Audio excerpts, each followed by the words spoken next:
thank you everyone for joining us today for this MWC Planning Live session. Time for some introductions, really. Kick off at the top end of the call. So for those who I don't already know, it's really nice to meet you. I'm Katie Owen, a director at Babel. I'm joined today by Paul Cambell, who's a director and head of Telecoms, and Ash Lockett, who is our head of B2B marketing. For those of you who don't know Babel, we're a B2B technology PR and marketing agency with a strong heritage in the telecoms sector.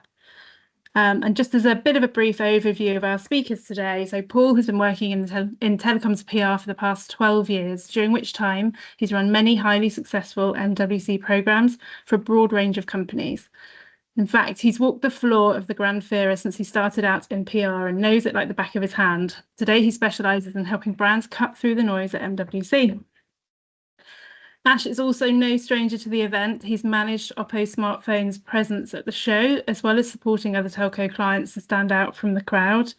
He has plenty of experience helping clients to maximise marketing investment in events across America, the UK and the United States. So today we're here to discuss how PR and marketing can work in collaboration to help you gain the most from Mobile World Congress. We'll be looking at what we recommend you have organised pre-2025, what we should be prioritising in the new year through to post-show activity. We want to make the discussion as interactive as possible. For those who've just joined, we do have some polls live in the chat, so please do get involved if you haven't already. And if you have any questions, please do pop them in the Q&A, and at the relevant point or at the end, we'll try and get to those and make sure we answer as many of your questions as possible. So for now, I think it's worth us diving in. Question to Paul and Ash. So we've just entered November. We're about to start planning for MWC. I guess the first question is, where should we start? Where I always like to start with any campaign really is really defining who my target audience is and how I'm going to position the brand, solution or product to that audience. What will get me the maximum impact and move the dial with my marketing objectives. So you don't have to necessarily recreate the wheel here. Many of you might have started your 2025 marketing plans, which there is a poll of in the chat if you'd like to let us know whether you have. And in fact, this is a great place to start because reality is all your activity for MWC should ladder into your 2025 objectives. And really, I'd advocate for creating like a mini MWC strategy to maximize your investment. And that really kind of aligns with those different objectives you set yourself for the year. And like your overall strategy, it all starts with targeting. Who is that key audience you are trying to reach that will ultimately help you achieve your objectives? Is it a particular prospect in the telco segment, like net new prospects for CSPs? Is it targeting key customer accounts at the show to build on those relationships and find opportunities to cross-sell? Defining who it is that you want to target is super important because that really then details how are you going to position to them and what objectives and tactics you're going to look at. So you really want to understand what that person looks like. What are their firmographics? What are their unique challenges? What are their behaviors, needs, wants, requirements? Essentially build out your ideal MWC profile, a bit like a buyer persona. That's where I would start when you start to think about your MWC plan. So that's really interesting. If we pause for a minute there, I guess, it sounds like you're targeting just one segment, or at least suggesting that we do. Surely there'll be more than one type of audience we're looking to target at MWC. Why would you approach it in that way? Correct. I am just targeting one audience, and it's really because unless you have unlimited time, resources, and budget, it's pretty hard to target everyone. And by being focused and targeting one segment, one persona, we can actually improve the focus and effectiveness of our campaigns. Ultimately, everything that we're going to do pre, during, and post needs to resonate and speak to that persona for maximum effect. It needs to pull on their emotions. It needs to drive through behavior. It needs to address their challenges, their needs. Generic vanilla messaging that tries to appeal to every potential customer just isn't going to cut it at a show like MWC. We see it time and again. And it's just really not going to resonate as strongly as if you take a really targeted approach to your activity. And that's not to say there won't be crossover to other segments. The messages, the positioning that you pull out to target that persona will resonate with other segments that are related to it. So don't think by any means that just targeting one, you're going to cast off the rest. You'll actually find that your messaging will also bring in others, but it just means you're more effective with what you do. And this really leads me on to kind of the next step in your planning, this side of Christmas, which is your positioning to that target segment. And this is where effectiveness and focus really comes into its own, because we can create some really strong and compelling positioning to target that persona. To do this, we create what we call a positioning statement, which basically looks at the who are we targeting, so your buyer persona for MWC. What are we positioning to that target? Is it the brand as a whole? Is it a solution, or is it a product that you're launching at MWC? That's kind of critical to understand what you want to promote. Then against that, what are the alternatives? So we have to position against. So it might not just be your competitors, although they will obviously feature, but it might be just doing nothing. The customer might just be doing nothing, or they might be looking at band-aid solutions that are cost effective right now, but may cause problems in the long run. If we understand the alternatives, we can position the brand, the solution, or the product correctly for that target audience. And then finally, taking all that into account, a great tool that I like to use, what makes us stand out, and something that you can Google, I think Mark Ritson covers it quite a lot, is something called the emotional benefits ladder. And why it's super powerful is it basically takes your positioning and your messaging beyond the rational benefits your product, solution, or brand provides, and creates messaging that is emotional and drives behavioral change for that persona. So we really advocate for you getting under the skin of who you're trying to target and really understanding their behaviors. And then when we understand who we're targeting, how we're going to position against to them, we then need to set clear, smart objectives. And that's really detailing what actions we want that target audience to take. And make these objectives smart. Like it could be to increase awareness amongst CSPs for XYZ product by securing meetings with 5 of the top 10 CSPs in EMEA at MWC. Or increase contact us requests from security professionals working in the telco industry by 10% post MWC. Make sure all the activity that we're about to drive has a clear outcome, and because it will also dictate what tactics you use, whether you take an educational slant, whether it's really that demand gen that you're looking to drive, or whether you're really trying to drive a particular product or a new product that you're pushing out to market and get engagement around that. And we'll discuss these various different tactics as we go through today, but one of the essential tactics that Paul will talk about in great detail is PR.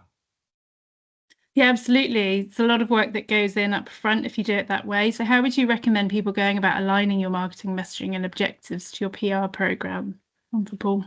Yeah, thank you. So your PR objectives should, as you said, align with your marketing objectives. So if, like Ash suggested, your objective is to book meetings with tier 1 operators, then I guess you need to consider what topics and trends you need to talk about to generate awareness and interest with that audience. If your main objective is to launch a product at MWC, then you need a robust kind of PR launch plan.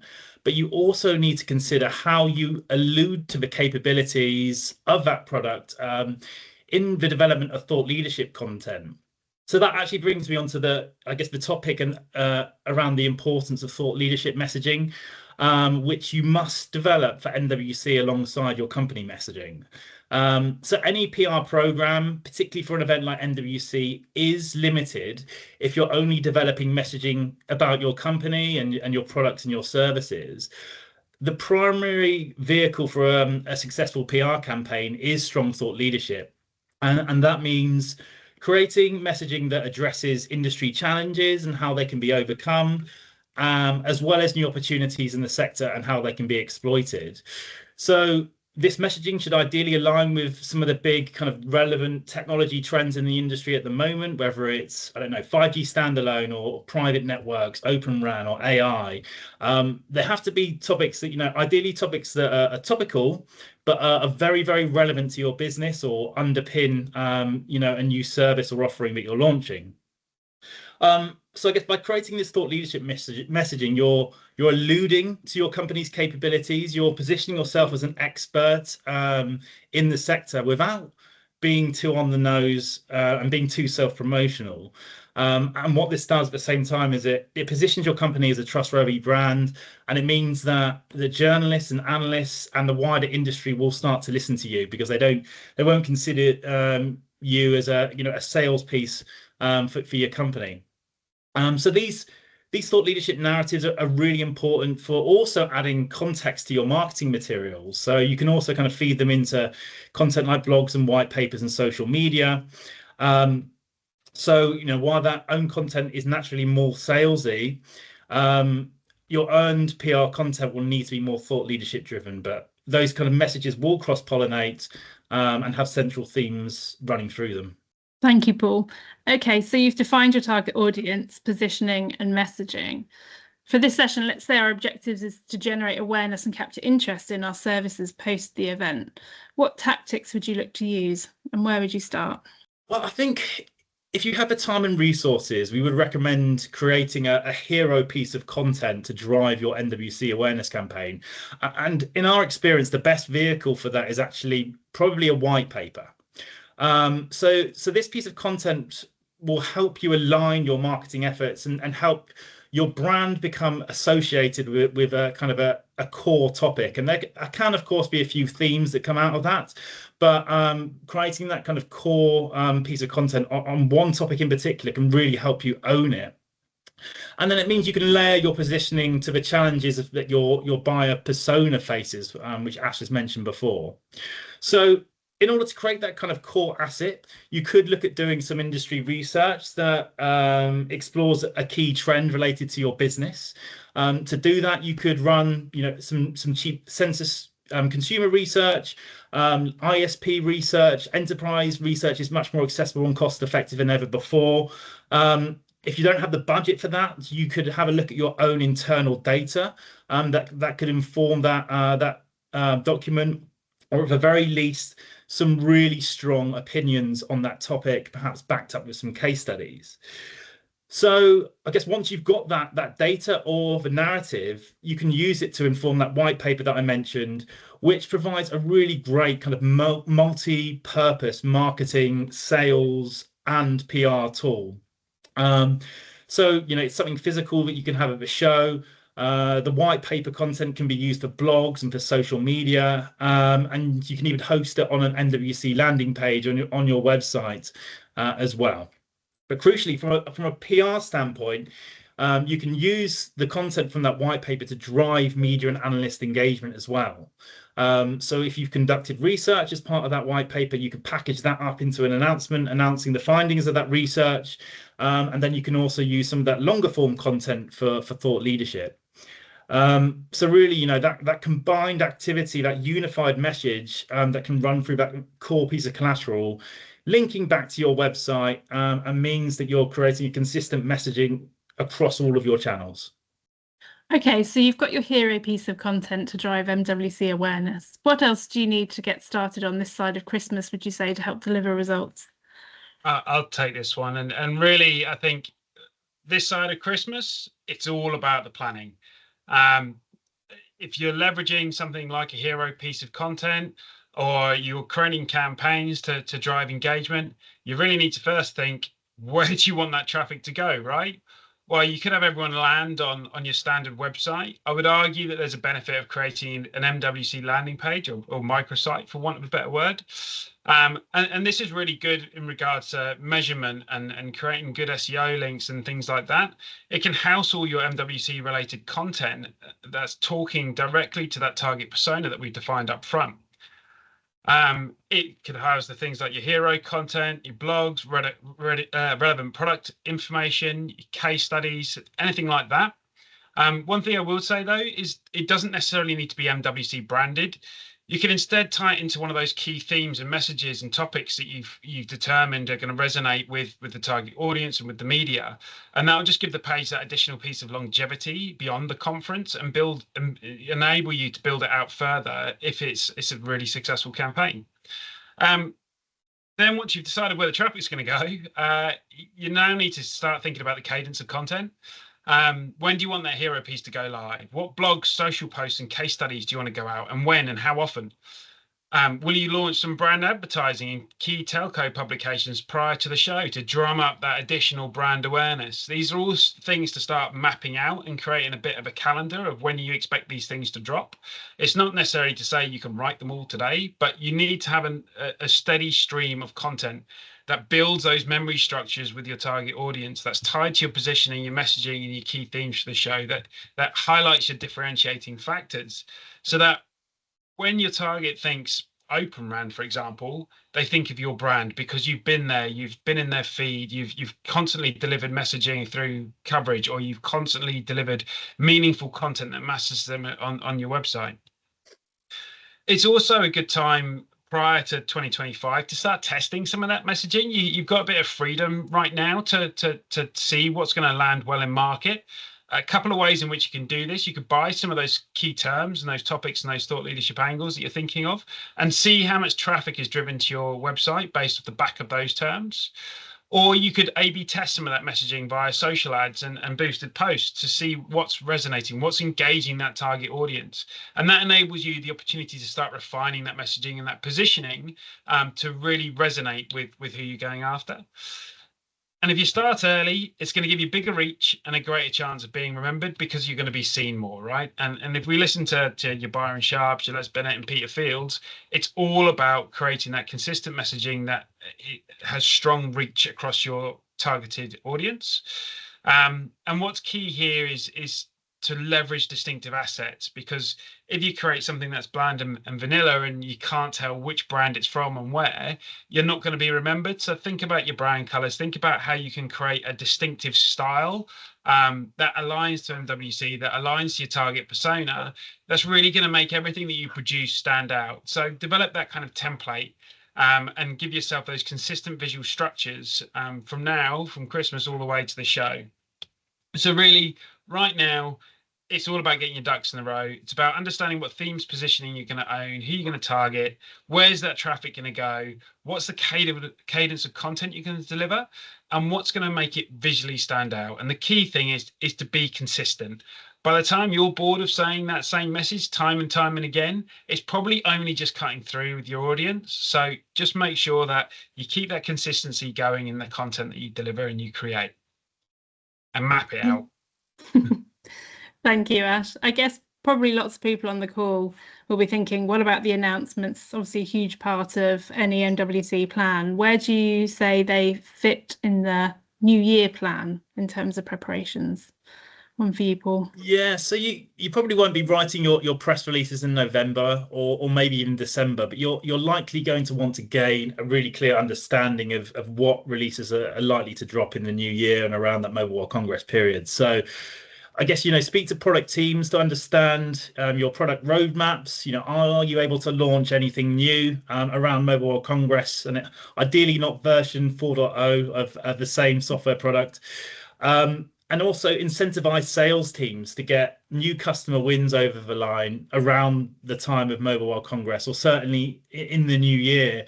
So you've got enough time to get those necessary approvals and draft them up and make those changes. Those conversations really need to be happening now, so that you've got that strong pipeline come January and February. Timing is obviously quite critical in terms of those announcements. Do you have advice around when to time things around MWC? Yes, so I guess when it comes to launching news at MWC, strategic timing can be crucial. And I think given the high levels of companies actually attending the event itself, the week of MWC can be extremely busy for announcements.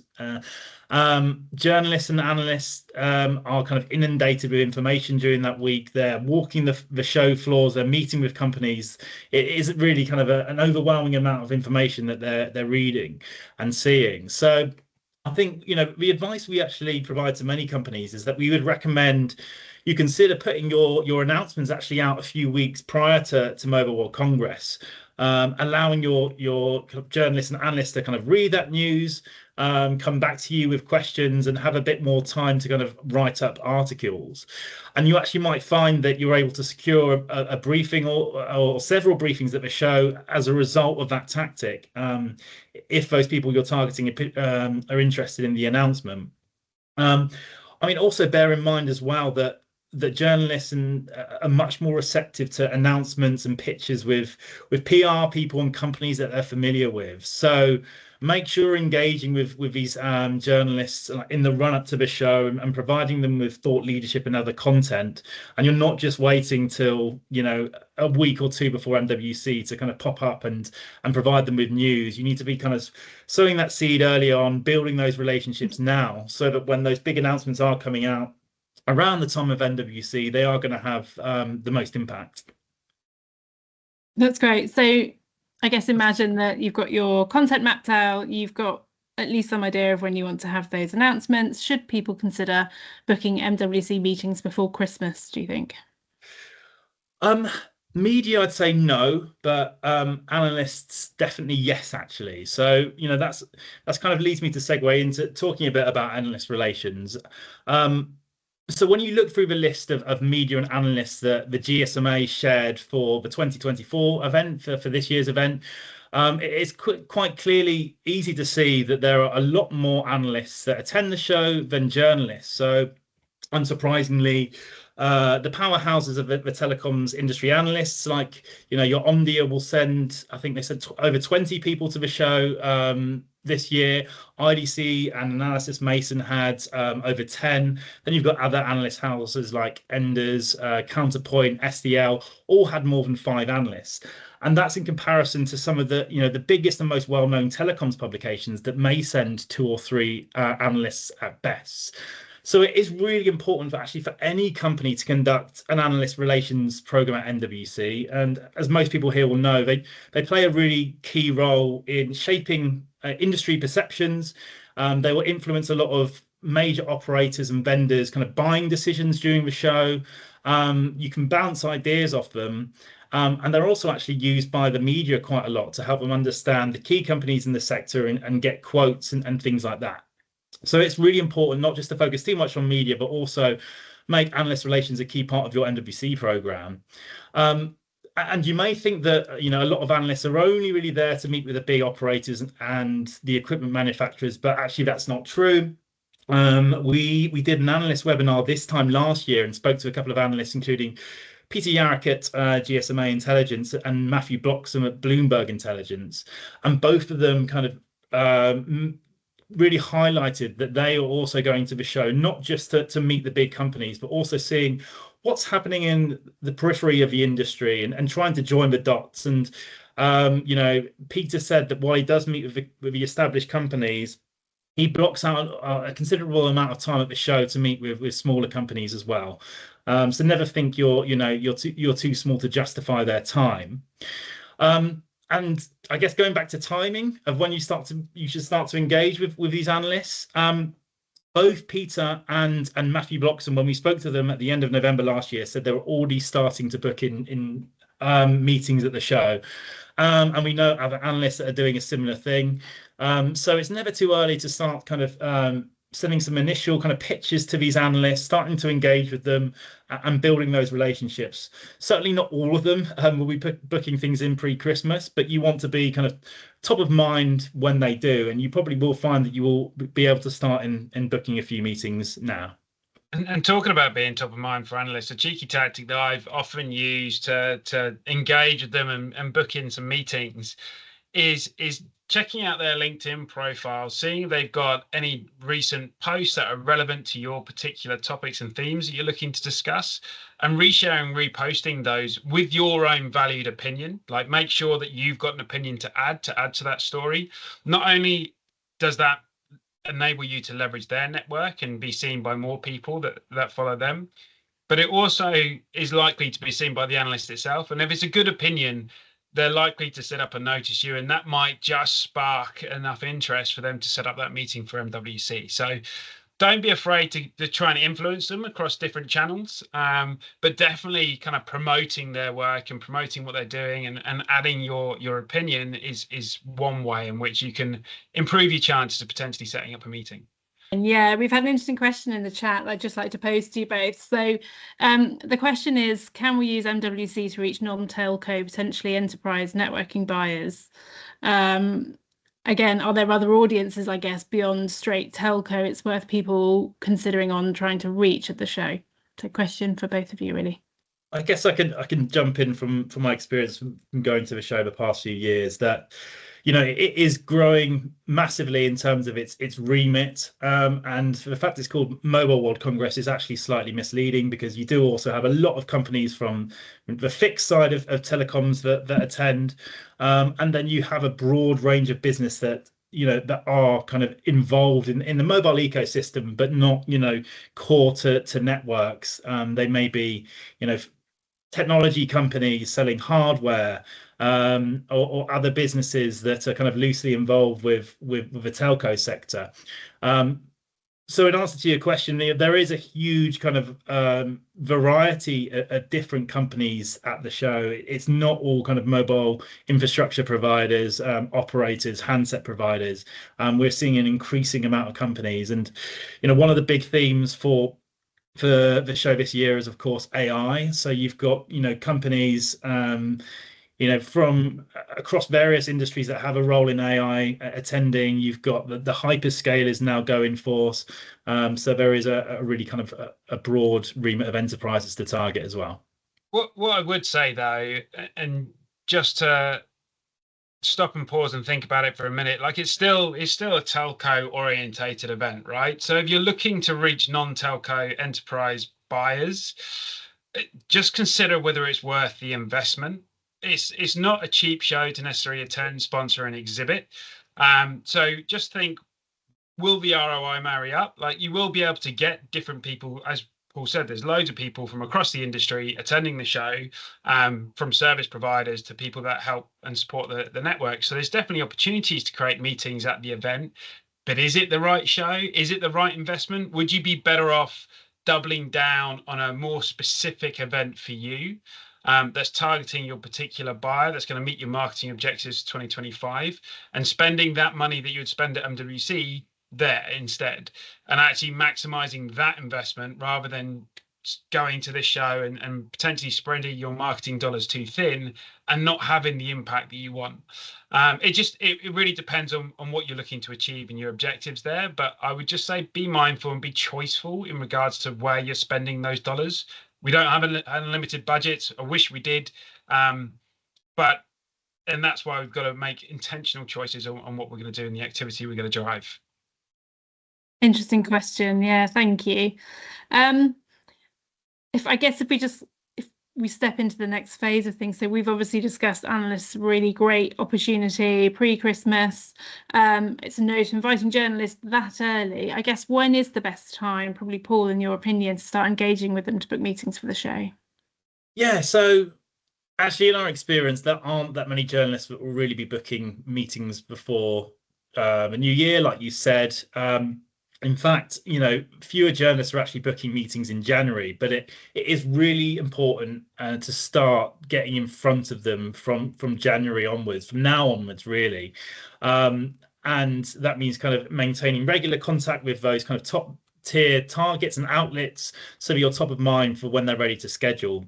And I think now is the time to really take into consideration, what it is that you can offer journalists that will entice them to meet with you. So can you offer them joint briefings with a customer, for example, so you can come together and they can talk about the benefits of your technology, and you can tell a slightly different story? Will you have demos at the stand that they can use? Anything else interactive that's going to entice them to come along? And really importantly, what trends will your spokespeople be able to talk about? What topics can they comment on, and what industry developments that the media are covering a lot can they kind of add to?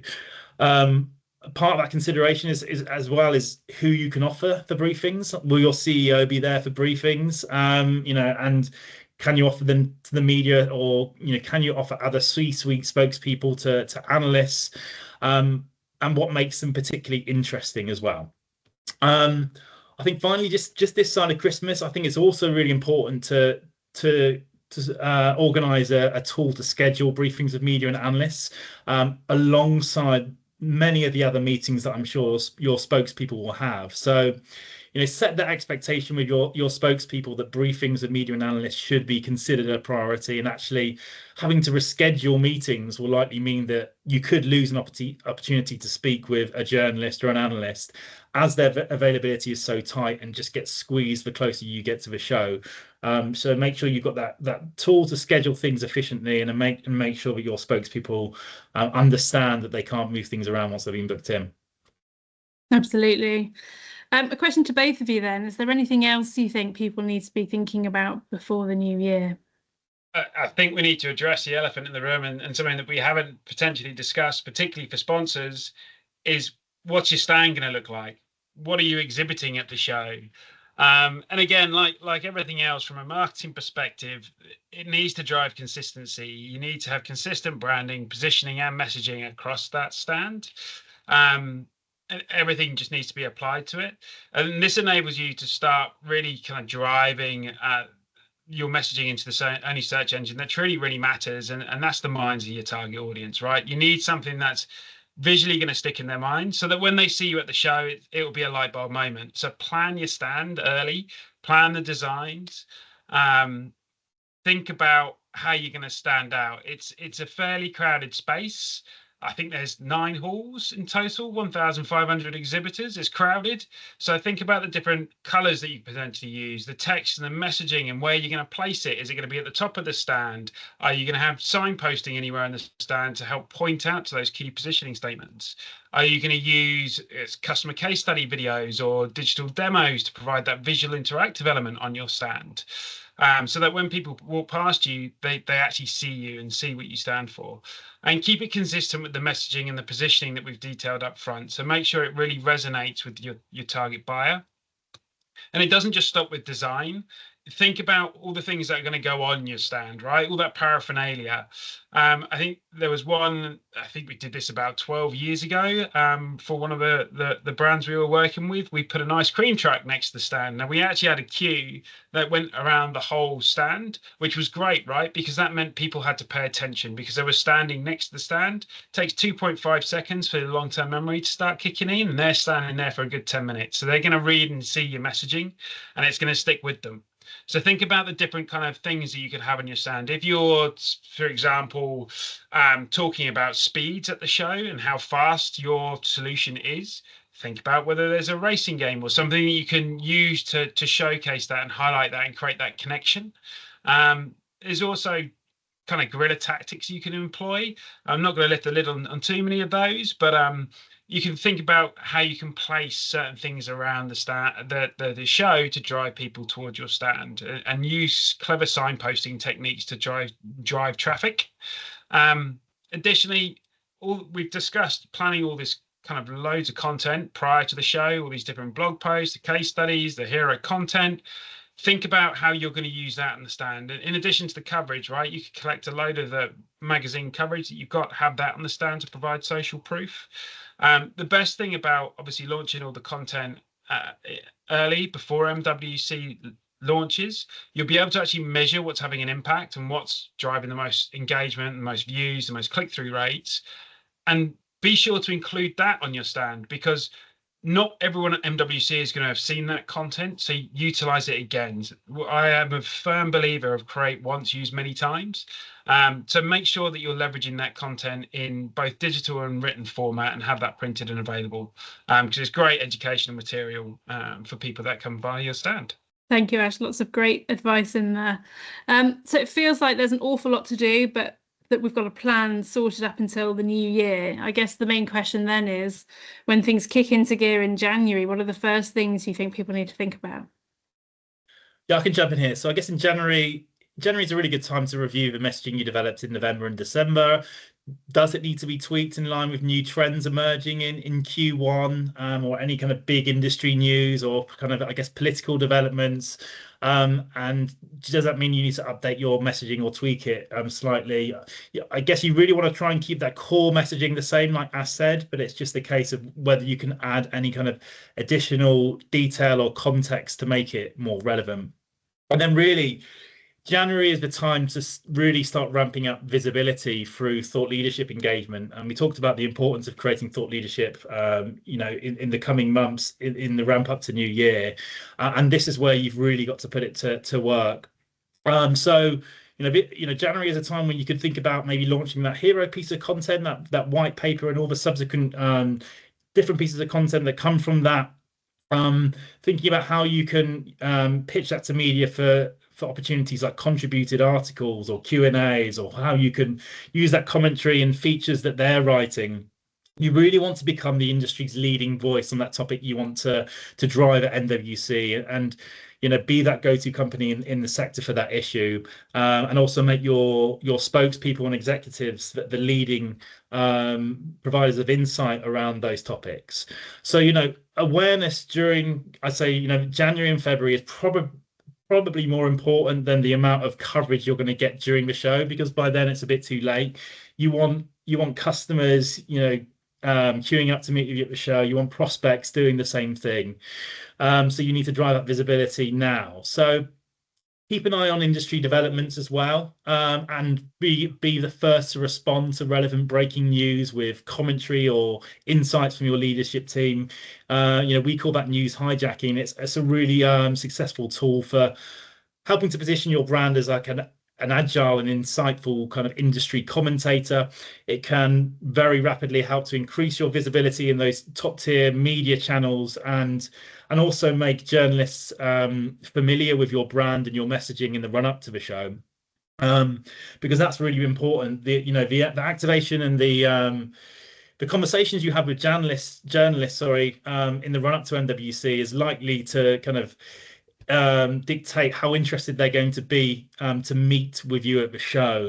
You want to show them that your spokespeople have interesting things to say, so you need to try and put that insightful and interesting commentary in front of them as much as you possibly can from January onwards, and use it as an opportunity to increase visibility and try and improve your share of voice, and have the leading share of voice versus your competitors on those issues that you want to be associated with. And just because Paul hasn't necessarily hammered it home enough, this is the key time to be building that awareness, right? To his point, if you're waiting for the show to take place, it's too late. You're going to miss the boat. No one's going to know who you are before you even attend. So driving consistent coverage is something that will make you memorable for something, for a topic that you want to own, for a position that you want to take. So really make sure you've got that cadence down, and you're getting a great kind of stream of steady coverage in the run up to MWC, because that's going to drive your top of funnel. That's going to drive the awareness. People are going to have heard of you by the time they get there. So make sure you're owning that. And as Paul said, make sure you're owning the share of voice. The best bit is, if you're driving a good cadence of coverage, that gives you huge amounts of opportunities to leverage that across your own marketing channels. So, for example, once an article or an interview is published, you can share or expand on that. And I think not enough people do that. They just post on LinkedIn and go, look at this great piece of coverage. And it doesn't really add too much value. So you've got to think how you can take that conversation further. Well, how are you going to make it resonate to that target persona more? Is there more detail that you can go into that helps that specific buyer and that specific persona? So create posts and carousels and things like that amplify it. Do blog posts that provide additional opinions and thoughts. And you can even use this content to power some of your digital ads, because brand ads are great, and they'll do well to drive awareness. Booker demo ads, brilliant for bottom funnel, but then they're not that interesting. Driving ads that have this insight, create value, are more likely to influence the people that you're trying to target for the event. So do think about how you can leverage some of that content to promote your own brand and promote that thought leadership. The other thing is, give it to your sales team and make sure they're using it within emails to their prospects. It's really good to provide that validation to your target audience that you're a leading subject matter expert. Personally, I've always seen editorial as a great barometer for content performance. If an editor of a publication is going to write about it, then it's definitely a topic that's going to interest your customers, right? And that your target audience is going to care about. They validated that for you. So definitely think about how you can utilize and leverage all of that coverage. And then if we take a step back a minute, and Paul mentioned this is a great time to launch that hero piece of content. Obviously, that's going to be leveraged right across all your channels. You're going to be making that press announcement to drive people to that landing page that we're going to have. And if you create that landing page, it gives you the opportunity for the journalists to have backlinks to that report. I think one key point that I want to make here, and that I see too often, is do not gate it. You want to raise awareness and drive demand. Don't make it hard for people to access that content. Make it easy. More people will read it. And if it's good and it ultimately engages your audience and it offers value, it will drive demand over the long term. So don't gate it to get leads. Instead, focus your CTAs and your lead gen forms on the action you want the actual user to take. And that's really declaring their intent for your brand, product, or solution. So book a meeting with us at MWC and have that as your lead form. Ensure that you've got your self-attribution on that lead form as well, so you can find out how they've heard about you in the lead up to MWC. But you use that as your call to action. I've typically used Cambell for this because it embeds quite nicely into websites, and it's a pretty easy tool to round robin with your sales team. So have a look at those type of tools to make it simple. But an important point here, as you're trying to drive people to book meetings with you at MWC, is think about what additional value you're going to offer. Obviously, it's great if they want to have a conversation and talk to you about new products, but often that's not necessarily going to get them over the line. It's not going to drive the most meetings. So think about what additional value you can provide by meeting with them at MWC. So if we're doing this hero piece of content that's delivered off research, maybe you can slice and dice that data to have a second kind of launch event of more research, of new angles that's coming out that you can give them exclusive access to at the event. Maybe it's a form of a free consultation or an ROI calculation that you can help them build the business case for your solution. Or maybe it's a demo of your latest product, exclusive access before you've even announced it to market, and they get first glance. The other thing that could be quite an interesting one is maybe it's a face-to-face with a customer that you actually have at the event as well, because this will provide the social proof that your solution is meeting the challenges of people that look like them. So think about the additional value you can provide to drive additional booking requests at the show. The other thing you can do here with if you create that landing page, is you really want to provide that additional social proof to prospects when they're considering your brand.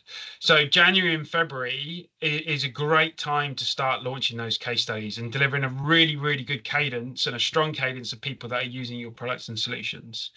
Tie them to your positioning as well. So don't forget all that pre-work we've done. Make sure it all aligns.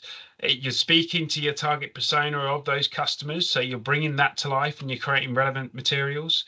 If you can do video case studies, that's even better because you can slice them and dice them and use them across socials. And the benefit of video is it can enable you to deliver an emotional message. Written case studies are great. They often follow a formula of problem, solution, outcome.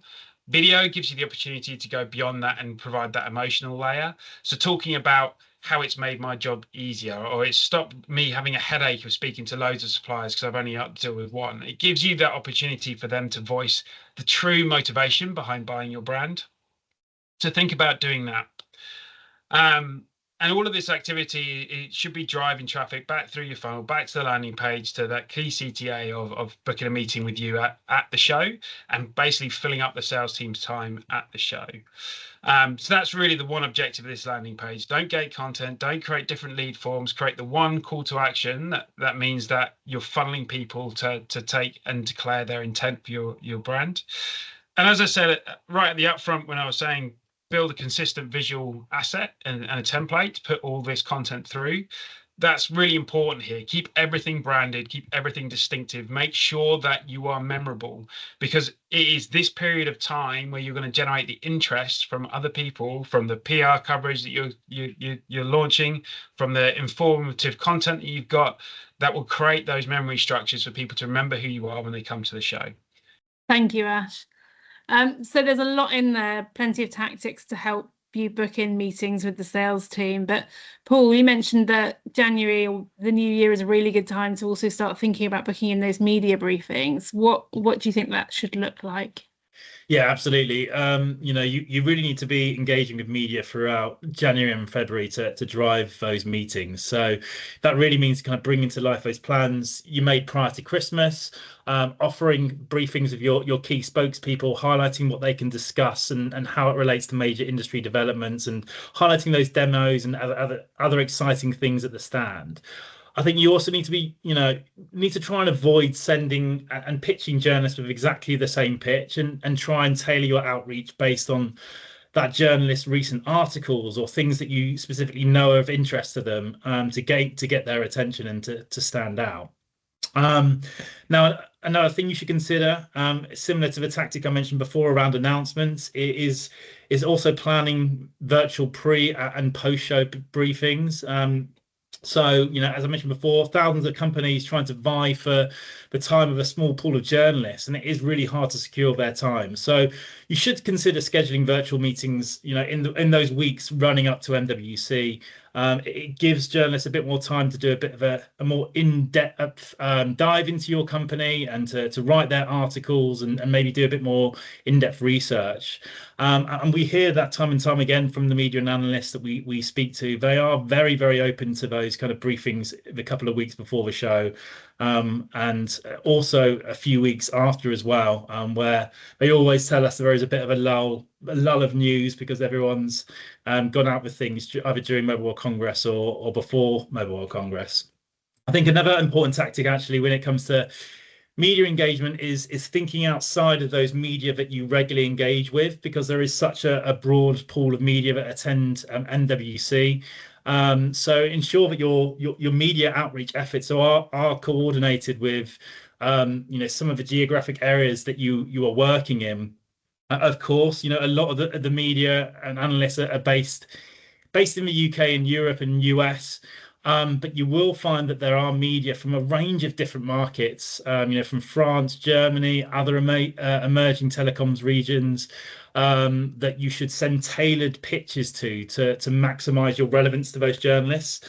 So actually, for example, we set up a meeting for our client Sienna with a Bloomberg journalist who's based in Greece, who we knew would be specifically interested in connectivity in that region. So we pitched him around a story that involves kind of the build out of subsea cables in Greece, which got him interested, and he met with Sienna at the show, and that resulted in a great piece from him. And he was a journalist that probably wouldn't have naturally normally been on our radar. And he didn't actually normally kind of cover the telecoms beat, but because he was at the show, he did take that interest, and we managed to generate that great story. Thank you, Paul. Some good advice in there. If you've done that job really well, as Paul said, and you've tailored those pitches, you've got a long list of briefings lined up, how can people help prepare their spokespeople, make the most of the opportunity? Well, yeah, I guess it's an obvious point, but the first question you need to ask is, are you confident that your spokespeople are media trained? Has it been several years since they were last media trained? Do they perhaps need a refresher? At Babel, we actually do quite a few media training refresher courses with our clients, and just remind them of the best practices for engaging with media at shows like MWC, because they can be very different to the conversations you have virtually, which a lot of companies do nowadays. So it's just providing some of those tactics of how to best engage with journalists, how to navigate any tricky questions as well, and make sure they're comfortable in that scenario. I think it's also important to have an alignment with spokespeople on the messaging that they're going to be discussing at the show. So they need to have read the marketing materials that you've developed, the other PR documents and materials that you've developed as part of this MWC campaign. So they're fully on board with the focus as well. Media and analysts also love data points. Analysts in particular, if you can give them some great data points, it can help you be included in their reports. Real world examples of deployments are also kind of really, really important. So make sure that you're feeding those insights to your spokespeople, so they come armed to the show with that kind of information that will help add additional context and flavor to the conversations that they're having. And I think it's really important to to make sure that spokespeople are aware that they shouldn't be reiterating press release content, and instead use these conversations they're having with media analysts to talk about those kind of big technology trends, the larger industry trends. Yes, there certainly is a place to kind of highlight those products and announcements, but that shouldn't be the primary focus of the discussions. They also need to be providing insights into developments as well. Try and avoid deep technical discussions, like I said, in favor of those kind of broader industry trends.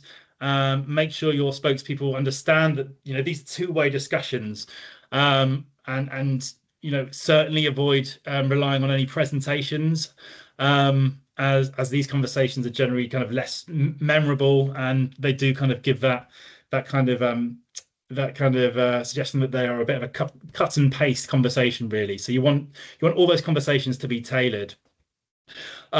And certainly the best way that we find to get spokespeople kind of on page of what they should be talking about is by providing detailed notes on each journalist and analyst, and suggested talking points of what they should discuss. So your spokespeople should never be walking into a meeting without knowing anything about that person they're meeting with, or knowing what their interests are. And we appreciate that, I guess, not all of that information can be retained ahead of a show. So it's really important that you've got PR people or marketing people that are reminding spokespeople of what they should be discussing ahead of every meeting. Because quite honestly, one of the worst things that a spokesperson can do is to walk into a meeting with a journalist or analyst and ask them what they want to talk about. Really, your spokespeople need to be coming into those meetings with a fixed agenda, fixed talking points that they need to want to get across, rather than it kind of leaning on the analyst or journalist to define that discussion. Absolutely. And we've talked a lot now around, I guess, the prep pre-show. It's really important, I think, for us to cast our minds to the show itself. Imagine, say, you're on the ground at MWC. How can people maximise their time at the event effectively?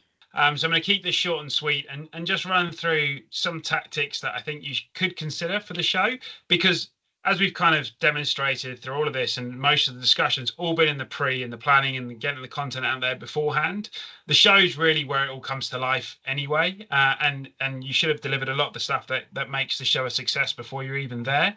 But a few things you might want to consider to basically amplify your presence there and to engage your audience is you could do things like share on the ground updates through your socials or your blog.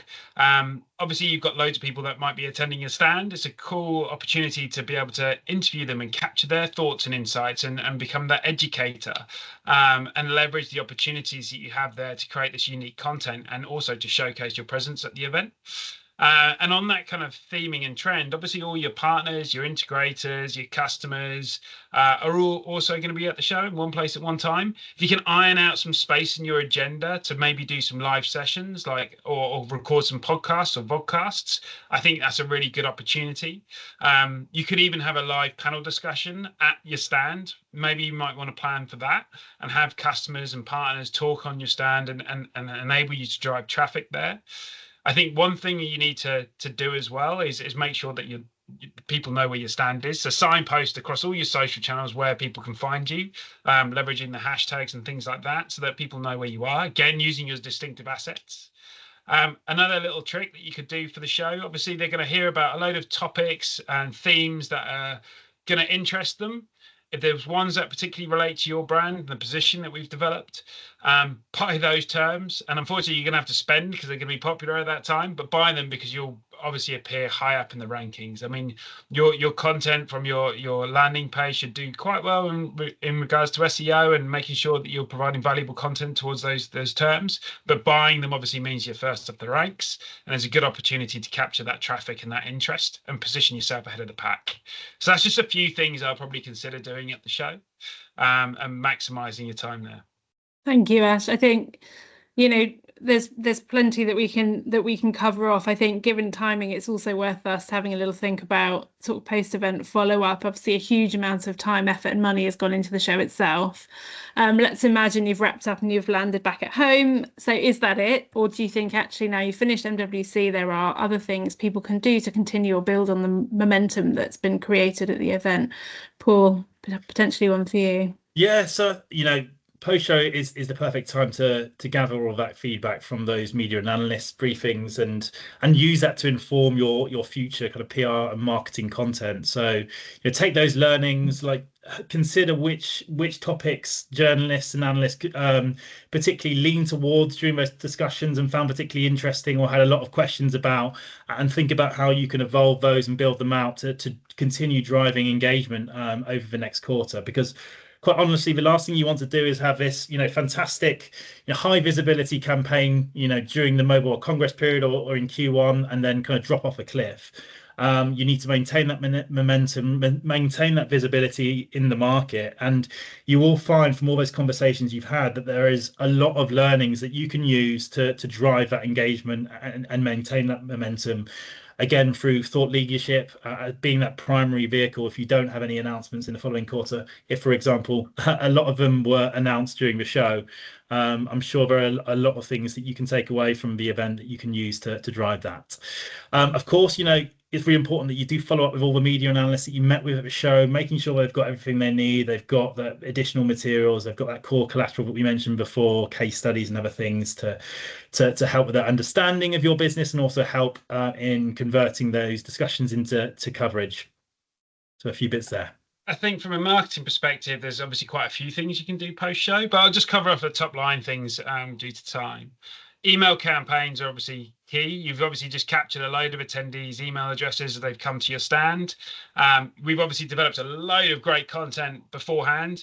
Use this to create email nurture campaigns. So 6 to 10 emails, informative, add value, and drip feed them to those that attended. Again, having that CTA back to that landing page. And that's another important point. Keep that landing page live, as that will still help with SEO as people search for the terms that matter that they've come across at the show. Maybe change that lead gen form to whatever action you want them to take. Likely still book a call with sales, but the value prop might change. What you offer in that discussion might change. But the key here is post-show, continue with the content, to continue with the socials, to continue to own the topics that you've outlined in your messaging. The reality is prospects might not take any action until 6 months down the track.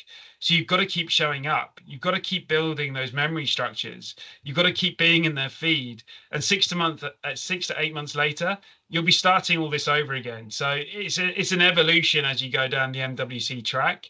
But with 95% of people are out of market in any given quarter, it's really important that you just keep that messaging going. You keep talking to that target audience so that you can eventually move the needle with them and bring that long-term demand. That's great. Thank you, Paul and Ash. We've covered an awful lot on the session today. It's also worth us mentioning that we are having a follow-up webinar in December, where we'll be discussing similar subjects with media attendees as well, looking at the trends to expect for the show. So please do look out for that invite as well. Otherwise, that's a wrap from us. So thank you for all joining us on the webinar today.